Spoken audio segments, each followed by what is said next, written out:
खुदावंद मसीह यसू में मेरे अजीजों, मैं खुदावंद मसीह यसू के नाम में आपको सलाम अर्ज करता हूं और सन 2022 के इस पहले दिन यानी नए साल के दिन में आप सबका इस रूहानी फेलोशिप में इस्तकबाल करता हूं।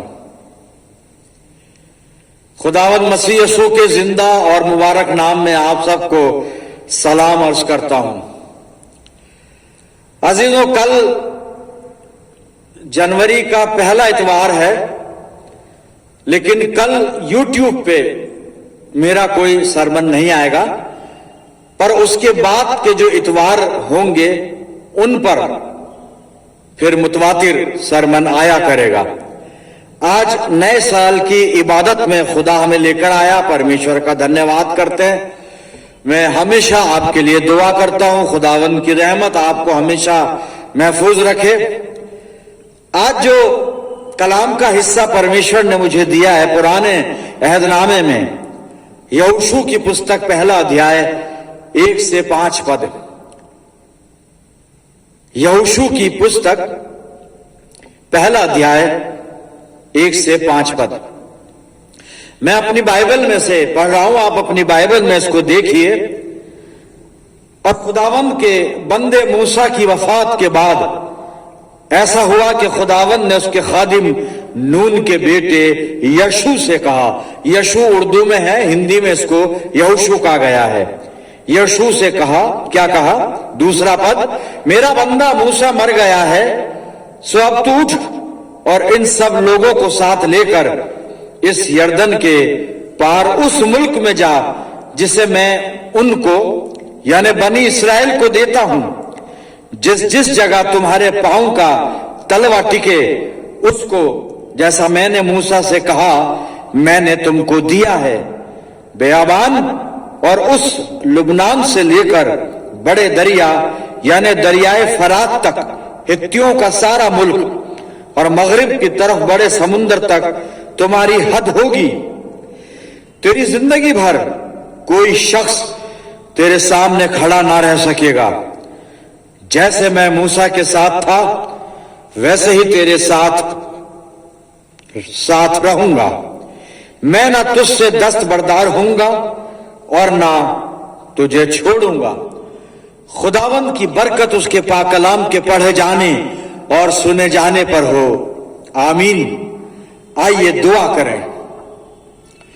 खुदावंद मसीह यसू में प्यारे आसमानी बाप, बड़ी हलीमी के साथ शुक्रगुजारी की रूह में होकर हम सन 2022 के पहले दिन की इस शुक्रगुजारी की इबादत में तेरे पाक कदमों पर सरनिगू हैं। बाप आसमानी, इस ईमान के साथ हम दुआ में हैं कि हमारा जिंदा और सच्चा खुदा हमारे बीच में मौजूद है। धन्यवाद करते हैं इस मुबारक वक्त के लिए। प्यारे प्रभु, जब तक हम तेरी संगति में हैं, तेरे और हमारे बीच में कोई भी तीसरा आने ना पाए, इल्तिजा करते हैं हमारे चारों तरफ अपने पाक फरिश्तों की सेना का बाड़ा बांधना कि खुदावंद शैतान कहीं से भी इस इबादत में दखल अंदाजी ना कर सके और पाक कलाम का बीज हमारे दिल में जड़ पकड़े, हमारी जिंदगियों में जगह पाए और हमारे जीवन में बहुत सा फल लाए। पिता परमेश्वर, जब हम तेरे पाक मज़बे पर से उठकर अपने घरों को रुखसत होते हैं तो नए साल की हकीकी खुशी लेकर और नए साल की सच्ची रूहानी बरकतों को लेकर यहां से जाने वाले हों। प्यारे बाप आसमानी, अपने आप को तेरे इख्तियार में देते हैं। पवित्र आत्मा की अगुवाई तुझसे मांगते हैं कि पाक रूह की रहनुमाई में होकर हम तेरे कलाम को समझ सकें। सब कुछ तुझे सौंपते हुए दुआ तेरे प्यारे इकलौते बेटे और अपने नजात दहिंदा खुदावंद यसु मसीह के जिंदा और मुबारक नाम के वसीले से मांगते हैं, सुन और कबूल कर ले, आमीन। अजीजों, एक बार फिर परमेश्वर का धन्यवाद करते हैं आज के इस मुबारक दिन के लिए।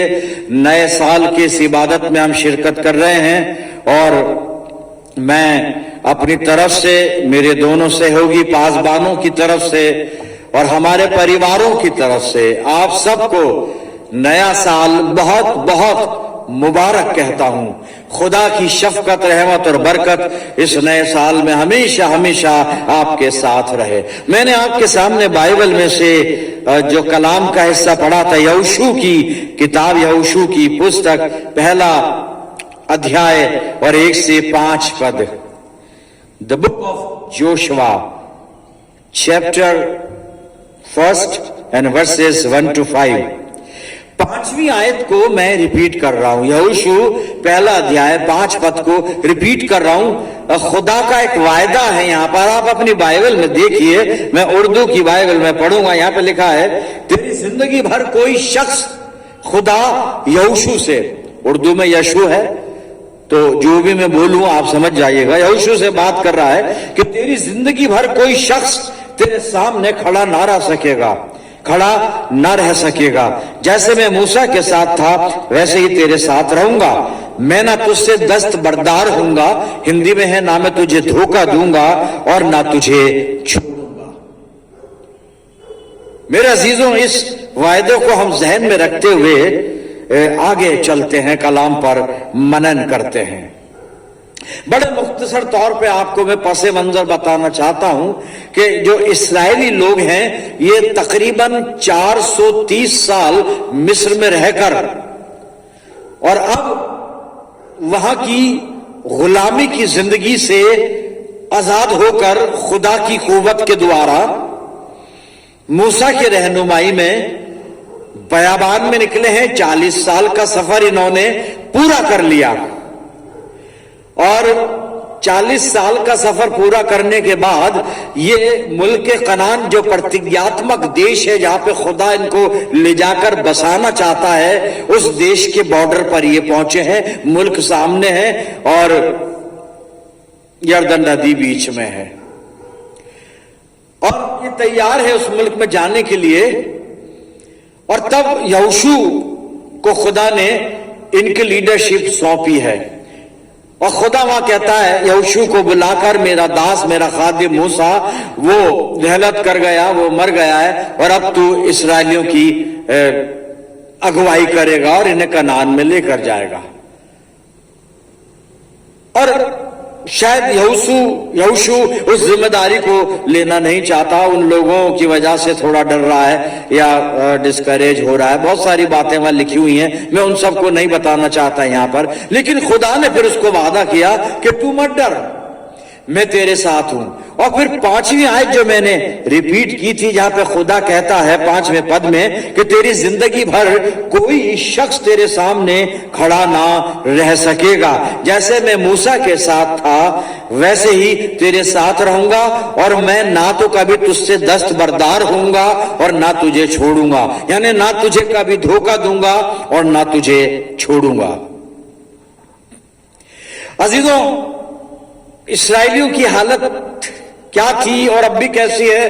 वो लगभग 430 साल की गुलामी, फिर 40 साल का बड़ा सख्त सफर, सहरा का, बयाबान का, जंगल में से होकर 40 वर्ष इन्होंने वो सफर किया। मुश्किलात आई, परेशानियां, बहुत सारी घटनाएं इनके साथ पॉजिटिव नेगेटिव घटी हैं, बड़ी तकलीफें उन्होंने उठाई हैं। खुदा इनके साथ था, इसमें कोई शक नहीं, लेकिन फिर भी तकलीफ मुसीबत ये फेस करते रहे। अब ये बॉर्डर पर आ गए, कनान सामने है, वो बरकतों से भरा हुआ मुल्क सामने, उसमें जाना है। लेकिन अभी भी सफर जो है, खत्म तो हो गया सफर, लेकिन मंजिल आसान नहीं है, क्योंकि जब उस मुल्क में जाएंगे ये, तो वहां इन्हें 7 कौमों से लड़ाइयां लड़नी है और उनसे मुकाबला करके और फिर खुदा इन्हें जीत देगा, इनको विजय देगा। खुदा इनको ये वहां पर कामयाब होंगे और उसके बाद वहां पे रहेंगे। लेकिन वो एक बहुत बड़ा चैलेंज, उसमें खौफ भी छुपा हुआ है, क्या होगा क्या नहीं होगा। और जब आप पढ़ेंगे यहोशू की किताब के पहले और दूसरे और तीसरे अध्याय को, तो सब चीजें आपको पता चलेंगी जो मैं बड़े बड़े मुख्तसर तरीके से संक्षिप्त में बता रहा हूं। अभी भी मंजिल आसान नहीं है, बहुत संघर्ष है, चैलेंज है, फिक्रें हैं, डर है, खौफ है। और ऐसे माहौल में परमेश्वर ने यहोशू 1:5 में उनसे एक प्रतिज्ञा की है कि मैं ना तो तुम्हें धोखा दूंगा और ना तुम्हें छोड़ूंगा। अजीजों, अभी हम इस्राएलियों को थोड़ी देर के लिए अलग करें और खुद को यहां पे रख लें। हमारी आज यही हालत है इस्राएलियों जैसी। अब कैसे? ऐसे कि पिछले 2 सालों में हम परेशान रहे हैं, क्या कुछ ना घटा। हमारे बहुत से अजीजों ने अपने अजीजों को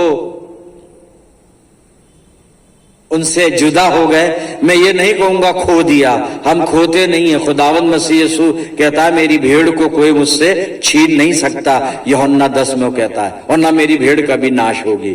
तो खोया नहीं है, लेकिन जुदाई तो हो गई।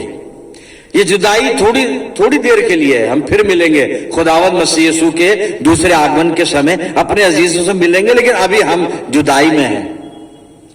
वो दुख है, नौकरियां चली गई, बीमारी से उबर नहीं पाए, बीमारी से ठीक हुए तो जो पोस्ट कोविड जो प्रॉब्लम्स अभी भी चल रही है लोगों के साथ, दुख तकलीफ अभी भी है, जिसमें दर्द है, पैरों में दर्द है, वगैरह वगैरह। ये पोस्ट कोविड जो भी एक्शन कुछ भी कह लें हम उसको, वो सब चल रहा है। ठीक है, वो 2 साल गुजर गए, 2021 भी खत्म हो गया, आज 2022 पहला दिन है।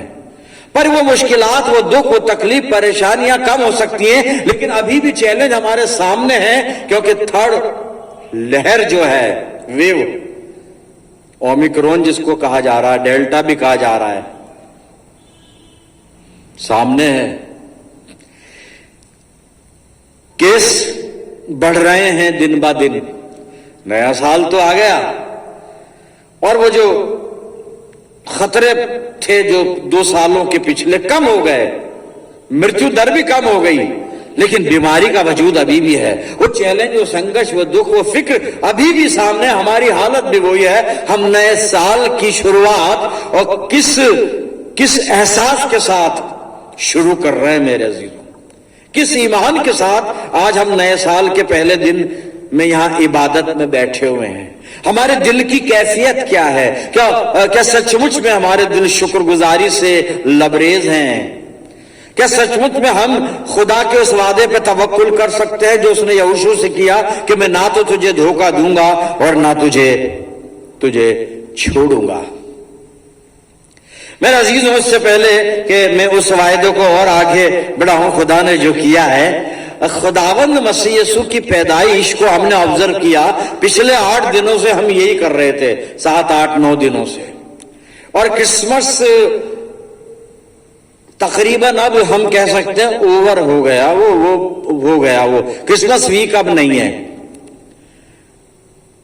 या जब कोई क्रिसमस की बात अब करेगा तो हम क्या भाई क्रिसमस, हम कहेंगे भाई क्रिसमस खत्म हो गया, क्रिसमस खत्म हो गया, अब नहीं है क्रिसमस। ठीक है, नया साल शुरू हो गया। लेकिन जो क्रिसमस हमने सेलिब्रेट किया, खुदावंद मसीह यीशु की पैदाइश को जो हमने ऑब्जर्व किया मुख्तलिफ तरीके से, कुछ लोगों ने सच्ची इबादत की, कुछ लोगों ने दिखावे की इबादत की, कुछ लोगों ने इबादत नहीं करके दुनिया के और काम किए। लेकिन फिलहाल क्रिसमस वीक खत्म हुआ, पूरा हुआ, अब नया साल शुरू हुआ। आज इबादत है, कल संडे है पहला, वो कल भी इबादत कर लेंगे, फिर लाइफ वही रूटीन पर वो सब कुछ। और ये आज का नया साल बहुत जल्दी 2, 4, 10 दिन में पुराना हो जाएगा। उस क्रिसमस वीक का क्या तजुर्बा रहा? खुदावंद मसीह यीशु की एक पेशिन गोई यानी एक भविष्यवाणी मैं यशाया की पुस्तक में से आपके लिए पढ़ूंगा। और यशाया 61 अध्याय जहां पे प्रभु यीशु मसीह की भविष्यवाणी है, और बाइबल में यहां पे जो हेडिंग दिया है वो दिया है उद्धार का शुभ संदेश। और प्रभु यीशु मसीह की भविष्यवाणी यहाँ पे यशाया कर रहा है। यशाया 61 1 और 2 पद में पढ़ता हूं, यहाँ लिखा है, प्रभु यहोवा का आत्मा मुझ पर है, क्योंकि यहोवा ने सुसमाचार सुनाने के लिए मेरा अभिषेक किया और मुझे इसलिए भेजा है। खुदावंद मसीह यीशु कह रहा है इस भविष्यवाणी में, मुझे खुदा ने दुनिया में इसलिए भेजा है, इसलिए भेजा है, इसलिए भेजा है 3 बातें बताई हैं इस भविष्यवाणी में। खुदावंद मसीह यीशु बात कर रहा है पवित्र आत्मा के द्वारा यशाया से। यशाया यहाँ पे लिख रहा है और हम इसको आज पढ़ रहे हैं। हमारा यीशु मसीह कहता है मुझे खुदा ने दुनिया में इसलिए भेजा। किस लिए भेजा? आप अपनी बाइबल में देखते रहिए, वहां पे लिखा है इसलिए भेजा है कि खेदित मन के लोगों को शांति दूं। पहला, कि बंदियों के लिए स्वतंत्रता का।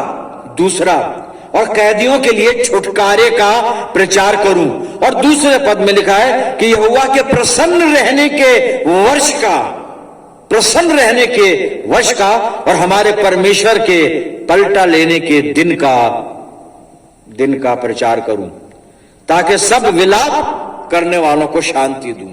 प्रसन्न रहने का वर्ष प्रभु यीशु मसीह लेकर आया, लेकिन उससे पहले 3 काम वहां पर बताए गए हैं। पहला है खेदित मन के लोगों को शांति दूं, यानी शिकस्ता दिलों को तसल्ली दूं।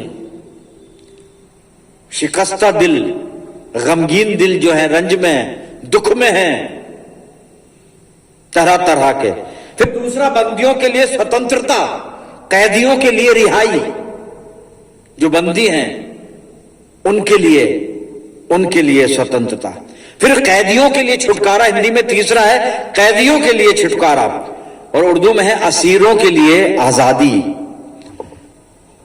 असीरों के लिए आजादी। अजीज, जो कैदी और असीर में फर्क इतना है कि एक कैद हो सकती है वो कैद जिसके अंदर मुजरिम कैद है, जो गुनाह के अंदर कैद है, खुदा उसको भी आजाद करता है, माफी देता है। और जो जिंदगी की तरह तरह के मुश्किलात में कैद हैं, बंदी हैं, खुदा उनको रिहाई देता है। जो डिप्रेस है, ऑपरेस हैं, परमेश्वर उनको डिप्रेशन से बाहर लाता है। ऑपरेस्ड लाइफ को खुदा रिलैक्स देता है मेरे अजीजों। और ये काम यीशु मसीह के द्वारा परमेश्वर करता है। मसीह यीशु यशाया 61 में कह रहा है मैं इसलिए आया कि खेदित मन के लोगों को शांति दूं, बंदियों को स्वतंत्रता का सुसमाचार सुनाऊं और कैदियों के लिए छुटकारे का सुसमाचार। और जब ये हो जाएगा तो वो खुदा के, परमेश्वर के प्रसन्न रहने के वर्ष की शुरुआत मैं और आप कर सकेंगे मेरे अजीजों। लेकिन ये तजुर्बा करना जरूरी है। प्रभु यीशु मसीह जो बरकतें लाया हमारे लिए कि हमारे दुखों को दूर करे, सबसे पहले हमारे गुनाहों को दूर करे हमसे। हम ये नहीं कह सकते कि हमारे गुनाह तो कब के दूर हो गए, हम तो बिल्कुल चर्च में बैठे हैं, इबादत कर रहे हैं, we are righteous people. Not at all, ऐसा कुछ नहीं। सबने पाप किया है, परमेश्वर की महिमा से रहित हैं। बाइबल कह रही है सबने पाप किया है, परमेश्वर की महिमा से रहित हैं। बाइबल ये नहीं कह रही है कि सबने पाप किया था और परमेश्वर की महिमा से रहित थे, अब नहीं है, अब हैं, अभी हैं, थे नहीं, हैं। हम प्रेजेंट की बात कर रहे हैं, थे कि नहीं, हैं। क्योंकि इंसान हैं और ख्यालन, फेलन, कौलन कहीं ना कहीं हम खुदा की शान में गुस्ताखी जरूर करते हैं मेरे अजीजों। तो यीशु मसीह आया है और इसलिए आया है कि शिकस्ता दिलों को तसल्ली दे, टूटे ब्रोकन हार्ट उनको पीस दे, और कैदियों को रिहाई, और जो बंदी हैं, जो असीर लोग हैं, कैप्टिव, उनको छुटकारा दे। हो सकता है कि मैं गुनाह में कैद हूं, मैं दुख में कैद हूं, मैं अपनी दुनियावी फिक्रों में कैद हूं, मैं सांसारिक अभिलाषाओं में कैद हूं, परमेश्वर से दूर चला जा रहा हूं उड़ाऊ पुत्र की तरह। लेकिन परमेश्वर चाह रहा है कि यीशु मसीह के द्वारा मैं वापस परमेश्वर के पास आ जाऊं, ताकि मेरे जीवन में प्रसन्न रहने का वर्ष कैलेंडर वाला ईयर नहीं, आत्मिक प्रसन्नता से भरा हुआ साल शुरू हो जाए। और ये प्रभु यीशु मसीह लेकर आया है मेरे अजीजों। क्योंकि जो हमारे सामने डर है, भय है, महामारी वगैरह वगैरह, ये जो कुछ 2 साल से जो था ही, अभी भी कहां खत्म हुआ, अभी तो और ज्यादा इंक्रीज हो रहे हैं केस, पता नहीं, प्रार्थना करते रहिए। लेकिन प्रभु यीशु मसीह आया है और प्रभु यीशु मसीह के लिए भजनकार भजन संहिता 91 और 3 में लिखता है, वहां पे लिखा तो उसने परमेश्वर के लिए है, खुदा के लिए, लेकिन वही परमेश्वर इनकारनेट होकर, उसने इनकारनेशन अवतार लेकर यीशु मसीह बनकर दुनिया में आया। और इसी यीशु उस परमेश्वर के लिए भजन संहिता 91 में लिखा है, यीशु मसीह के लिए हम कह रहे हैं, वही परमेश्वर दुनिया में आया, परमेश्वर आया दुनिया में, यीशु मसीह कहलाया। तो वहां पर भजन संहिता 91 और 3 में लिखा है, वो तुझे बहेलिये के जाल से और महामारी से बचाएगा। यीशु मसीह तुझे बहेलिये के जाल से और महामारी से बचाएगा। बहेलिया शैतान, यीशु मसीह तुझे शैतान के जाल से भी बचाएगा, महामारी से भी बचाएगा। करना इतना है, अपना जीवन उसके सुपुर्द करना है, उसकी मातहती में रख देना है, अपने आप को उसके सामने सरेंडर कर दीजिए। हम करते हैं, किश्तों में करते हैं, थोड़ा करके फिर चले जाते हैं, पूरा नहीं करते। लेकिन यहां पे टोटल कमिटमेंट की बात की जा रही है, जो वायदा यहोशू 1:5 में परमेश्वर कर रहा है यहोशू के साथ और यहोशू के द्वारा इसराइलियों के साथ, कि ना मैं तुम्हें धोखा दूंगा, ना मैं तुम्हें छोड़ूंगा, हमेशा तुम्हारे साथ रहूंगा। यही वायदा खुदा का बेटा, मेरे और आपका उद्धार करता प्रभु यीशु मसीह इस नए साल के लिए कर रहा है। और वो वायदा ये कर रहा है, मत्ती 28:20 में कहता है, देखो मैं जगत के अंत तक सदा तुम्हारे साथ हूं। मेरे अजीजों, ये वायदा जो किया है ना मसीह यीशु ने, कि देखो मैं जगत के अंत तक सदा तुम्हारे साथ हूं, ये चेलों से किया है। ये आप और मैं कह रहे हैं चेलों से किया है, लेकिन बाइबल कह रही है यीशु मसीह ने जो ये वायदा किया है ना, कि देखो मैं जगत के अंत तक तुम्हारे साथ हूं, किन लोगों से किया है पता है आपको? ये कौन लोग हैं? चेले मत कहना अभी इनको, चेले तो हैं, पर बाइबल कुछ और इनके बारे में और भी बता रही है। यीशु मसीह कुछ लोगों से वायदा कर रहा है, देखो मैं जगत के अंत तक सदा तुम्हारे साथ हूं। ये कौन लोग हैं मैं बताता हूं, इनकी 3-4 खूबियां। पहली खूबी बाइबल कह रही है, ये झूठे लोग हैं। अब आप नोट डाउन कर लीजिए, मैं पढ़ूंगा नहीं। ये झूठे लोग हैं। मत्ती 26:35 में ये झूठ बोल रहे हैं, क्या तेरे लिए जान भी देनी पड़े तो हम जान दे देंगे, और छोड़कर भाग गए। झूठे हुए ना। आप बाद में स्टडी कीजिएगा और मेरी बात की तस्दीक कीजिएगा, जिनसे यीशु मसीह अपनी मोहब्बत में होकर वादा कर रहा है कि देखो मैं जगत के अंत तक सदा तुम्हारे साथ हूं। ये कौन लोग हैं? पहला हवाला मैंने बताया, ये झूठे लोग हैं। उसके बाद ये नाफरमान लोग हैं, कहना नहीं मानने वाले, आज्ञा नहीं मानने वाले, नाफरमान। गत्समनी बाग में इन्हें यीशु मसीह कह रहा है, जागते रहो, दुआ करते रहो, और सो गए। नाफरमान, कहना नहीं मानते। ये दूसरी खूबी है इनमें। पहली देखी थी झूठे, दूसरी नाफरमान, तीसरा ये बेवफा लोग हैं। बेवफा। मत्ती 26:56 पद, जब यीशु मसीह को पकड़ा गया है, छोड़कर भाग गए। बेवफा, साथ रहते, कोई बातचीत करते, प्रभु यीशु मसीह की सफाई में सिपाहियों से बात करते, कुछ तो करते हैं, छोड़कर भाग गए कि अपन तो अपनी जान बचाओ। बेवफा लोग हैं। और अजीजों, एक और खूबी है, चौथी, ईमान इनका सलामत नहीं है। इसे कहा जा सकता है बेईमान लोग हैं। मत्ती 26 और 53 नोट कर लीजिए आप, क्योंकि पतरस ने संसारिक तरीका अपनाया, तलवार खींच के और सरदार काहिन के नौकर पे उसका कान काट दिया, मलखुस का कान काट दिया। तो यीशु मसीह ने कहा, तलवार चलाने की यहां कहां जरूरत है? अगर हमें लड़ाई करनी होती, झगड़ा करना होता, तो यीशु मसीह कहता मैं बाप से दुआ करता और फरिश्तों के 12 तवन मेरी मदद के लिए भेजता। ये यीशु मसीह का ईमान था, अकीदा था। ऐसा होता अगर यीशु मसीह को लड़ना होता। लेकिन चेले, क्योंकि ईमान सलामत नहीं है, तो बेईमानी की हालत में जो कुछ गलत सलत करना है करे जा रहे हैं। शायद हमने भी पिछले हफ्ते क्रिसमस वीक में ऐसा ही कुछ किया होगा। मेरे अजीजों, अपनी जिंदगियों पे गौर करें, हम गौर करें। लेकिन फिर भी, चाहे हम झूठे हों, चाहे हम नाफरमान हों, चाहे हम बेवफा हों, चाहे हम कम एतकाद, कम ईमान, बेईमान हों, यीशु मसीह का फिर भी हमारे लिए वायदा वही वायदा है कि देखो मैं जगत के अंत तक तुम्हारे साथ हूं। नए साल की शुरुआत बहुत ज्यादा अच्छी नहीं है। हालात जो हैं अच्छे नहीं है। रात के कर्फ्यू में 31 दिसंबर को 2 घंटे की थोड़ी सी ढील कि चलो जी लो बहला लो दिल, लेकिन दूसरे दिन से फिर वही नाइट कर्फ्यू, वही बंदिशें।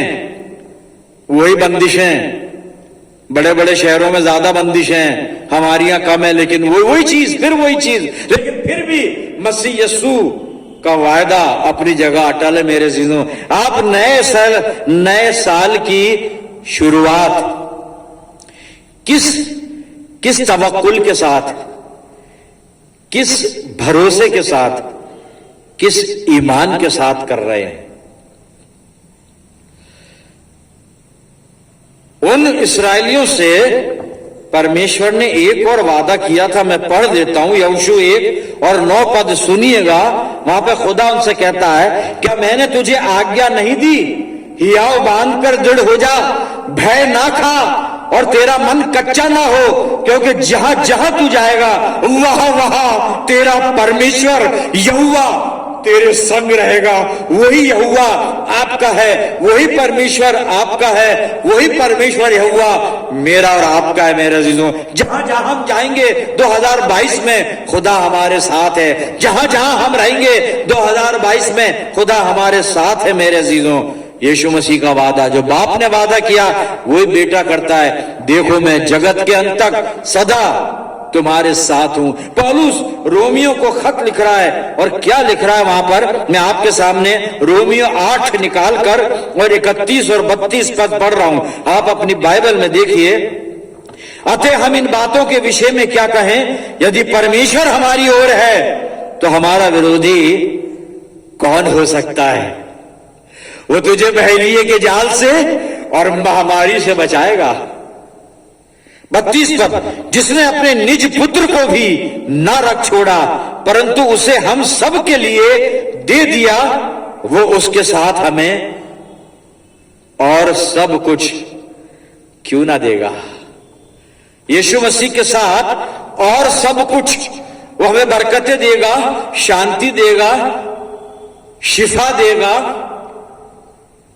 हमारे भय को दूर करेगा, पापों से क्षमा देगा, नया जीवन तो देगा ही देगा, हर तरह की आशीषें देगा, हमारी मदद करेगा, हमारी हिफाजत करेगा। सिर्फ हमें अपने आप को उसके सामने रख के दुआ करनी है प्रियजनों के, मैं तेरा हूं खुदा बाप, तू मेरा है। कह रहा जहां जहां तू जाएगा तेरा परमेश्वर यहोवा तेरे संग रहेगा। यशाया 41:10 पढ़ के और मैं प्रार्थना करूंगा प्रियजनों।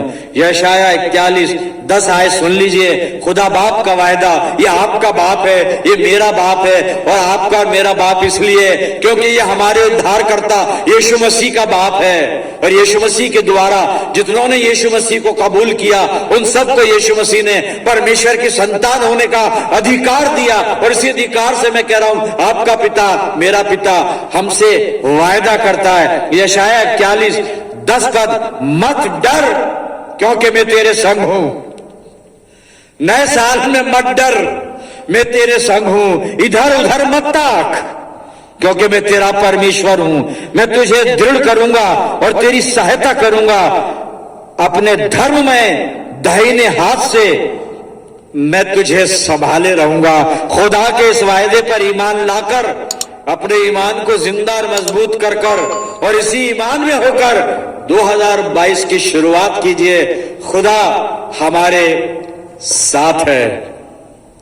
आइए दुआ करें। खुदावंद मसीह यीशु में प्यारे आसमानी बाप, धन्यवाद करते हैं जीवित वचन के लिए। यह हर एक निराशा में हमें आशा देता है, जो हर एक हमारे भय को दूर करता है, जो हमारे जीवन के हर अंधकार को प्रभु यीशु मसीह की ज्योति से परिपूर्ण करता है और हमारी हर एक हार को जीत में बदलता है।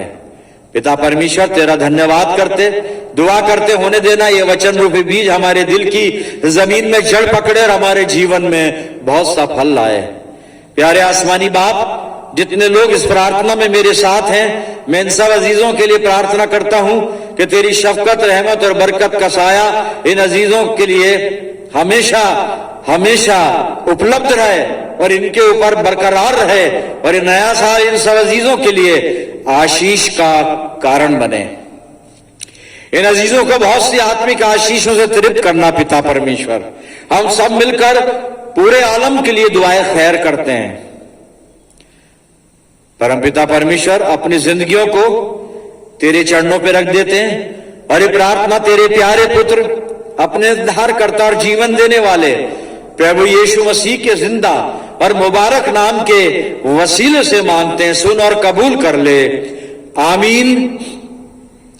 अब हमारे खुदावंद मसीह यीशु का फजल, खुदा बाप की मोहब्बत, पाक रूह की रिफाकत और शिराकत हम में से हर एक के साथ, समस्त विश्वासियों के साथ, हमारी सब मंडलियों के साथ अब से लेकर हमेशा तक होती रहे, आमीन।